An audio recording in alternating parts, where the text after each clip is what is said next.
ఓం నమో వెంకటేశాయ. నన్ను జర్నలిస్టు మూర్తి గారు 2017లో మహా టీవీలో ఉన్నప్పుడు నా మీద దాడి చేయడం ప్రారంభించినారు. నన్ను మ్యాక్సిమం నాశనం చేయడానికి తీవ్రమైనటువంటి ప్రయత్నాలు చేసినారు. అప్పుడు నేను వాళ్ళు అడిగినటువంటి డబ్బులు నేను ఇవ్వలేదు. ఇవ్వకపోవడం వల్ల చాలా రోజుల తర్వాత గత 8 నెలల నుండి తిరిగి నా మీద జర్నలిస్టు మూర్తి గారి ఆధ్వర్యంలో వాళ్ళ టీం ఆధ్వర్యంలో దాడులు ప్రారంభించడం జరిగింది.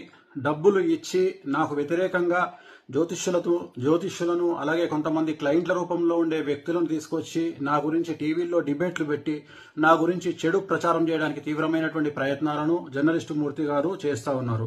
సో ఎంతో మంది కష్టాల బాధల నుండి తొలగించిన నాకు చివరికి నేనే ఒక ఆత్మహత్య చేసుకునేటువంటి మానసికమైన స్థైర్యాన్ని కోల్పోయిన స్థితికి నేను వెళ్ళడం జరిగింది. సో చాలా చాలా చాలా చాలా గత 8 నెలల నుండి సుమారు 15 కేజీల బరువు తగ్గిపోవడం జరిగింది. సో ఇదంతటికి కారణం ఒక వీడియోని మీకు చూపిద్దాం అనుకుంటున్నా. ఆడియో వినాలని కోరుకుంటున్నాను.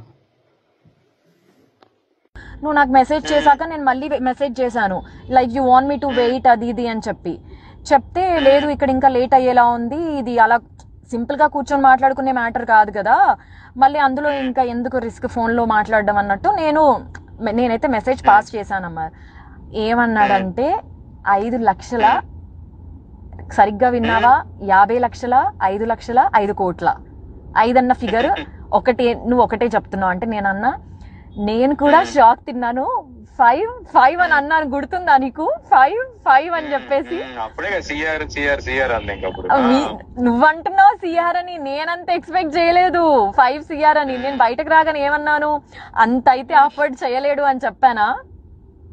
అమర్ ఒక్కటి చెప్పనా, ఈ సోషల్ మీడియా ఈ పోస్టుల కోసం ఆ కోసం ఆయన లైఫ్ స్టైల్ ఏదో బయట పెట్టుకుంటాడు, కానీ ఆయనది ఇంటర్నల్ గా లైఫ్ స్టైల్ ఏందో నాకు తెలుసు. ఇప్పుడు ఆయన ఎంత బ్రాండెడ్లు వాడి ఎంత షో ఆఫ్ చేసుకున్నా కూడా లోపల లైఫ్ ఏంటిదన్న నాకు తెలుసు కదా. 5 కోట్లు ఎక్కడి నుండి తెచ్చిస్తాడు అమర్? నేను అన్నాను అప్పుడే, నాకు తెలిసి ఇది వర్కౌట్ కాకపోవచ్చు అని చెప్పి. అది మ్యాటర్. అంటే మనం ఇంకా ఆయన నుండి మనం ఎలాంటి ఇన్ఫర్మేషన్ వినలేదు కాబట్టి నేనేమంటున్నానంటే, ఆయన ఎవరో ఉన్నారు కదా, అబ్బా నాకు ఆయన పేరే నాకు రావట్లేదు, కల్లేరు రాజేష్ ఎవడ చెప్పావు, సారీ వాడు వీడు అంటున్నాను, సారీ. సో ఆయనకి ఈ మెసేజ్ పాస్ చేయలేమా మనము? అంటే అదే వాళ్ళ చిన్నాన్న గారు కొంచెం సీరియస్ ఉన్నారంట, తనతో ఇంకా ప్రశాంతంగా మాట్లాడలేదు. నేననేది ఏంటంటే, ఓకే ఇవన్నీ ఓకే గానీ మనము ఇది తెలియకుండా అది గెలికేసి ఇప్పుడు వదిలేసామంటే వాళ్ళు చాలా ప్రెస్టీజ్ తీసుకుంటారు. అది నేను ఇంకా గట్టిగా ఇది అవుతారు. ఇలా టైం వేస్ట్ చేసి నన్ను ఇచ్చేసి వచ్చి కూర్చొని బేరంతా కొట్టకుండా ఇచ్చేసి ఇప్పుడు మేము చేయలేము, ఏం చేసుకుంటావో చేసుకుంటా అన్నట్టుగా మాట్లాడతారు. నాకు తెలుసు, నాకు అర్థమైంది ఆ పాయింట్.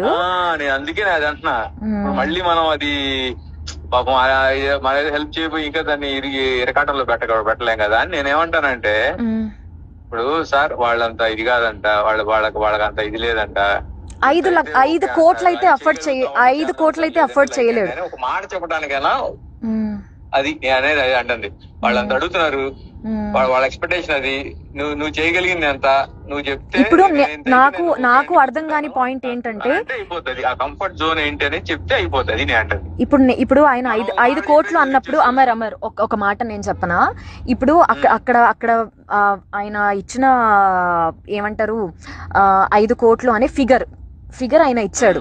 ఇప్పుడు వేణుస్వామి కూడా నన్ను నమ్మాలి కదా, 5 కోట్లు ఏ లెక్కలో అడిగారు అసలు అన్నట్టు. అంటే నేను నీకు మనలో మన మాట, నేను నీకు యాజ్ అ ఫ్రెండ్ గా నేను నీకు చెప్తున్నాను, రేపు ఆయన కూడా నన్ను 5 కోట్లు దేనికోసం డిమాండ్ చేశారు అని అడిగితే నాకు ఎక్స్ప్లెనేషన్ లేదు ఇక్కడ. నీకు అర్థమైందా నా పాయింట్? ఆయన నా మాటని నమ్ముతాడా అనే క్వశ్చన్ మార్క్ లో నేను ఉన్నాను. ఆ ఫిగర్ వినగానే చూసావుగా నా మైండ్ అంతా బ్లాక్ అయిపోయింది బయటకు రాగానే. సో ఇప్పుడు దీన్ని మనం ఏం చేద్దాము? నేను అదే అంటుంది. ఇప్పుడు వాళ్ళు అడిగారంటే ఆయన చెప్పే రీజన్స్ ఏంటంటే చెప్పాడు కదా, చాలా చిక్కుముళ్ళు ఉన్నాయి, వీటన్నిటిని చేయాలి, ఇప్పుడు ఓనర్స్ ఇచ్చుకోవాలి. అంటే ఇందులో బిఆర్ నాయుడు గారికి, ఇందులో ప్రేమకి రాంబాబు గారికి కూడా పోతుందా? అందరికి వెళ్తుంది. మూర్తి అందరికి, మూర్తి, ప్రేమ, అబ్బో అట్లా వీళ్ళంతా కనెక్ట్ అయ్యారు. అదే వీళ్ళంతా కనెక్ట్ అంటున్నాను. అయ్యి ఉమ్మడిగా ఆయన్ని అందరు కలిసి వేణుస్వామి గారి మీద దాడి చేద్దాం అనేది వీళ్ళ ఇది ఇట్లా పెట్టుకున్నారు. అది నేను అంటుంది. అంత పెద్ద మంది, అందుకే అన్నట్టు చూసావు సో మనీ ఇవి ఉన్నాయండి, చిక్కుముళ్ళు ఉన్నాయి దీంట్లో, ఇవన్నీ తిప్పుకుంటూ రావాలి, ఇవన్నీ చేసుకుంటూ రావాలి అని. అది అది ఆయన ఏం చేశాడు, మనలో మన మాట ఇప్పుడు జస్ట్ మనలో మన మాట 5 కోట్లు అయితే ఆయన ఆఫర్ చేయలేడు అంటే ఆయన దగ్గర అంత లేదు. ఎందుకంటే నేను చూసాను కాబట్టి నేను నీకు పర్సనల్ గా చెప్తున్నాను, ఆయన లైఫ్ స్టైల్ అంత కాదు. ఎందుకంటే నేను దగ్గర నుండి చూస్తున్నాను కాబట్టి నాకు తెలుసు. ఇది కాకుండా నెక్స్ట్ ఆప్షన్ ఏముంది ఇప్పుడు? ఈయన ఒకవేళ ఇలా సెటిల్మెంట్ చేసుకోకపోతే లేదండి నేను ఏదో 50 లక్షల కంటే ఇచ్చిపోలేను, లేదా నేను 1 కోటి రూపాయల కంటే ఇవ్వలేను అని ఏదైనా ఒక మాట చెప్తే నేనేమంటానంటే, మనకేం వద్దు, నువ్వు వద్దు, నేను ఇన్వాల్వ్ అవుతాను అనేది వాళ్ళకు ఒక మాట చెప్పేసాం అనుకో, వాళ్ళకంత ఇదే లేదంటే ఆయన పోటీ చేయలేడంట, ఇది ఆయన రేంజ్ అయితే ఇది, దీంట్లో అయితే ఏమన్నా మీరు చేయగలుగుతారంటే కూర్చుందామండి అని చెప్పేసి మనం స్కిప్ అయిపోవచ్చు. నేను అంటే అది నేను అందుకే ఆయన్ని చెప్పమను, నాకు ఇదే కావాలి చేయగలను. అదే అంటే అది ఎందుకంటే నేను ఇప్పుడు నన్ను ఇచ్చేసావు, నేను తీసుకెళ్లాను, నీ క్లియర్ గా నేను ముందు తీసుకెళ్లి లేదు అసలు ఈ విషయంలో చెప్తున్నాను కదా, నీతో పాటు అసలు నన్ను అక్కడ వరకు తీసుకెళ్లడమే I'm very much grateful to you. నేను చెప్తున్నాను కదా. అయ్యో నువ్వు నీ మొహలే, మనలో మనకి అవన్నీ ఎందుకు లేదు. నేను అసలు మనకు నా సంబంధం లేకపోయినా సరే నువ్వు అడిగావు అని చెప్పేసి నేను దాన్ని అప్పటికప్పుడే పంపించాను. ఏ కంప్లైంట్ ఇచ్చారు ఏంటి అవన్నీ పంపించాను నీకు. నేనే మాట్లాడి ఇది ఏమైనా సెటిల్ చేయగలుగుతామండి ఆయనతో మాట్లాడి, ఇలా కాదండి సరే మీరు ఎంత ఇవ్వగలరో ఏం చేస్తారో చెప్పండి, వాళ్ళకి చెప్తాం, వాళ్ళకి ఆ ఫిగర్ నచ్చితే ఇది అవుతా, లేదంటే నేను నా ఫ్రెండ్ స్కిప్ అయిపోతాం, ఆ తర్వాత మీరు ఏం వస్తుందో అదంతా మీరు చూసుకోండి అని చెప్తే అయిపోతుంది. నేను అంటే అది మనం ఈ విషయంలో మనము అసలు ప్రవీణ్ గారికి చెప్తాం, ప్రవీణ్ గారు ఆయన కన్వే చేసుకుంటాడు, ఏమండి ఆయన 1.5 కోటి కంటే ఇవ్వాలని అంటాడు, 1 కోటి రూపాయల కంటే ఇవ్వని అంటాడు, ఇదండి పరిస్థితి అని అంటే వాళ్ళు సార్ రమ్మను వచ్చినంత ఏదో ఒకటి వచ్చింది సార్ రమ్మను ఇది అంటే కూర్చుంటారు, లేదంటే వద్దులే మనం చాలా మందికి ఇచ్చుకోవాలి, ఇది చేసుకోవాలి, వర్కౌట్ కాదులే అంటే లైట్ తీసుకుంటా. అది నేను అంటుంది. ఇందులో ఇందులో మూర్తి కూడా తీసుకుంటాడంటావా? పక్క ఖచ్చితంగా పంచుకుంటారు కావచ్చు. రాంబాబు 250 రూపాయలు, 300, 500 రూపాయలు ఇవి కూడా వాళ్ళు రాంబాబు తెలుసా. మళ్ళీ ఇలాంటి వాళ్ళకి ఇంత పెద్ద పెద్ద అమౌంట్ చాలా ఎక్కువ కదా అమర్. చెప్తున్నా అవి కూడా వాళ్ళు అళ్ళు వదులుతారు. ఇప్పుడు వాళ్ళకి వాడు చెప్పే లెక్క ఏంటి, ఆయన చెప్పే లెక్క అందరికి 30-40 ఇచ్చుకుంటూ వెళ్ళాలి. నేను అన్ని వీటన్నిటిని ఇచ్చేసుకుంటూ వెళ్ళాలి. ఛానల్ హెడ్లకి నేను చిల్లర ఇట్లాంటివి ఇస్తే వాళ్ళు యాక్సెప్ట్ చేయరు. ఛానల్ హెడ్లు అంటే మళ్ళీ వాళ్ళకి గట్టిగా సమర్పించుకోవాలి, అవన్నీ చేయాలని చెప్పేసి ఆయన దీంట్లో ఇది ఉండలే. కానీ మనం ఎంత చేయగలం, ఎంతవరకు చెప్తే దాంట్లో వాళ్ళు చేయగలరా లేదా అనేది చెప్తే అయిపోద్ది అంతే. అంటే నేను రేపు ఆయనకి ఎక్స్ప్లెనేషన్ ఇచ్చుకోవాలి కదా అని.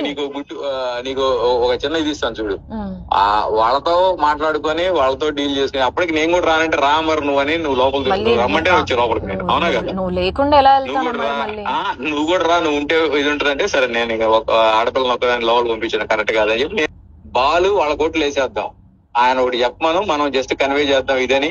వాళ్ళు అది ఓకే అనుకుంటే ఇదవుతారు, లేదంటే మనం జస్ట్ చెప్పగలిగాం నువ్వు నన్ను స్క్రీన్ షాట్ అదేంటది ఆ కంప్లైంట్ కాపీలు పంపించమన్నా పంపించాను, ఆ తర్వాత ఏదో అనుకున్నాం వర్కౌట్ కలిపి మనం లైట్ తీసుకుంటున్నాం. అది నేను అమ్మో లేదమ్మా లేదు ఇక్కడికి ఎండ్ చేసేద్దాం. నేను బయటకు వచ్చినప్పుడు ఏమన్నాను, ఇప్పుడు సో అండి తనే చూస్తుంది అని చెప్పేసి నేను వెళ్ళిపోదాం అనుకున్నా యాక్చువల్ గా. బట్ నాకెందుకు నేను తీసుకొచ్చాను, నేను ఉండాలి పక్కన, తన పక్కన ఉండి నేను దాన్ని అది నేను అనేది ఏంటంటే ఇంపార్టెంట్. ఇది మనకు నువ్వు ఏది చెప్పేసే ఇది ఇవన్నీ ముసుగులో గుద్దులాట్లు కదండి, మాకు వేరే ఇంట్రెస్ట్లు కూడా ఏం లేవు. మీరు చెప్తే అదంతా వాళ్ళకి చెప్తాం, వాళ్ళకు నచ్చితే రమ్మంటే ఎల్లండి కలవండి, లేదంటే అవదని చెప్తారు వాళ్ళు, నేను చెప్పేస్తాను అంతే. ఇంతవరకు అయితే మేము తీసుకుంటామండి. ఇప్పటికే మనం కొంచెం అంటే ఎక్కువే తీసుకుని వెళ్ళాం, అంటే మనం అది ఎక్స్పెక్ట్ చేయలేదు కాబట్టి ఏదో సెటిల్ చేద్దాం అన్నట్టు. అసలు నాకు మైండ్ బ్లాక్ అయిపోయింది, ఇలా ఉంటాయా సెటిల్మెంట్లు అంటే. వామ్మో నేను ఎక్కడికి వచ్చాను, ఏం జరుగుతుంది నా వెనకాల, నాకు అసలు అవన్నీ. ఇప్పుడు నాగేంద్ర నచ్చాడు కదా ఖైరతాబాద్ ఎమ్మెల్యే, అవునవును ఎమ్మెల్యే ఇప్పుడు చెరువులో ఏదో ఇది కట్టాడని చెప్పేసి ఇప్పుడు ఈ హైడ్రా అని చెప్పి నడుస్తుంది. ఇప్పుడు రంగనాథ్ అని చెప్పేసి కమిషనర్, ఇప్పుడు అక్రమ కట్టడాలు మొత్తం కూల్స్తున్నాడు అనమాట వీటిలో కట్టినవన్నీ. ఓకే సో ఓకే దాంట్లో వాళ్ళిద్దరికి పెద్ద ఇష్యూ అయింది. ఇప్పుడు అది అక్కడ సెటిల్మెంట్ అవుతుంది ఇప్పుడు. అందుకని జస్ట్ ఎస్సా నోనా లేదంటే స్టిల్ వెయిట్ చేద్దాం ఇంకా ఏదైనా మాట్లాడాలని ఉంది అని అంటే నువ్వు మెసేజ్ చేయి చాలు నాకు. వీడియో చూశారు కదండి. ఆ ఆడియోలో మాట్లాడింది జర్నలిస్ట్ అమర్ గారు. అతను తెలియని వాళ్ళు ఎవరు లేరు. వీరు సీనియర్ జర్నలిస్ట్ అమర్ గారు కాదండి, ఇతను జూనియర్, మూర్తి గారి అనుచరుడు. ఇతను TV5 మహా టీవీ అన్నిట్లోనూ పనిచేశాడు. ఇప్పుడు ఎక్కడ చేస్తున్నాడు ఒకటి తెలియదు, ఛానల్లో ఉన్నాడు, జర్నలిస్ట్ అనమాట. సో ఒక జ్యోతిష్కుడికి 5 కోట్లు ఇవ్వమని మమ్మల్ని వారం రోజుల నుంచి మాకు మనశ్శాంతులు లేవు, నేను డల్ అయిపోతే ఇంట్లో వాళ్ళు డల్ అయిపోతారని ఎక్కడికి బలవంతంగా యాక్టివ్ గా ఉన్నాను. ఇద్దామంటే 5 కోట్లు అంటే మాట్లాడండి. నా బంగారం, నా కూతురు బంగారం కూడా అమ్మినా దాంట్లో 5% కూడా రాదండి. ఆఖరికి సూసైడ్ కూడా చేసేసుకుందాం అనుకున్నాను. కాకపోతే సూసైడ్ చేసుకుంటే వీళ్ళు ఎలా క్రియేట్ చేస్తారు తెలుసా? వేణుస్వామి మీద వచ్చిన వాటిని తట్టుకోలేక ఆత్మహత్య చేసుకున్న వీణా శ్రీవాణి అని వేసేస్తారు. నా చావు అలా వృధాగా పోకూడదు. ఈ వీడియో, ఈ ఆడియో బయటకు లీక్ అయిన తర్వాత మాకు ఎలాగో థ్రెట్ ఉంటుంది. వాళ్ళు మమ్మల్ని ఎలాగో చంపేస్తారు. ఆ చంపేసేదేదో వీళ్ళు ఇలాంటి వాళ్ళు అని బయట పెట్టి ఇంకెవరు మా వల్ల ఒక ఇద్దరైనా సరే ఈ బ్లాక్ మెయిల్స్ దీంట్లోంచి, ఇది ఇండైరెక్ట్ మర్డర్ అండి. ఇండైరెక్ట్ మర్డర్ తెలుసా? 5 కోట్లు కట్టలేక పరువు కోసము చచ్చిపోతే ఎవరండి బాధ్యులు?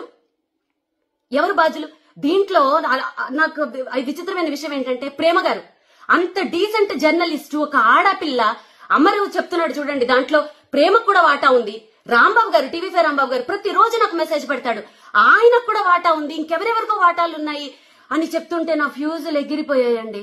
పెట్టుకోండి, ఇంకేమన్నా పెట్టుకోండి, మేము ఇంకా ఏమీ చెయ్యలేము. ఇది మా మరణ వాంగ్మూలం అనుకోండి, ఏమన్నా అనుకోండి.